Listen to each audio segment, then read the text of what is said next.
There's not a whole lot of thought. You're just reverting back to what it is that you've been trained to do.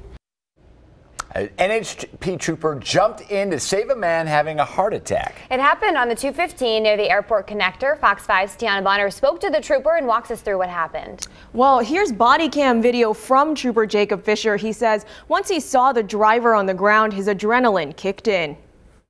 317-23. Once Trooper Jacob Fisher heard the call, he said he followed his training and instincts.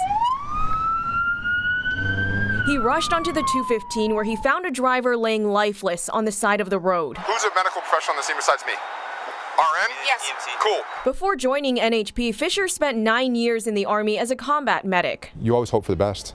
When you show up, you try not to think in a negative light and try and just focus on what it is that you're doing. There you go. Breathe, buddy. Keep breathing. Witnesses told him the driver had a heart attack, then crashed into the median. So there wasn't any response to painful stimuli. There wasn't any response to verbal stimulation. His eyes pretty much stayed open and focused. So Fisher started chest compressions. There you go. There you go. For what he says felt like an eternity. Doing chest compressions, it seemed like an extremely long time. Come on.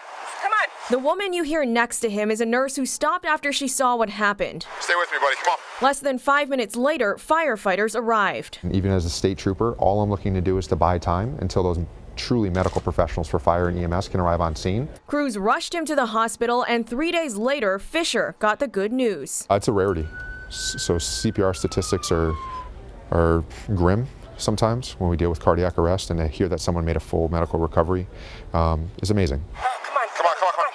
Fisher says he couldn't have done this alone and credits the Good Samaritans with helping him save this man's life. And I'm just really glad that he was able to pull through and make it home to his family. And Trooper Fisher doesn't consider himself a hero, but in just 5 years with NHP, he's already been awarded 3 life-saving medals, one of those for his actions on 1 October. Tiana Bonner, Fox 5 News, Local, Las Vegas.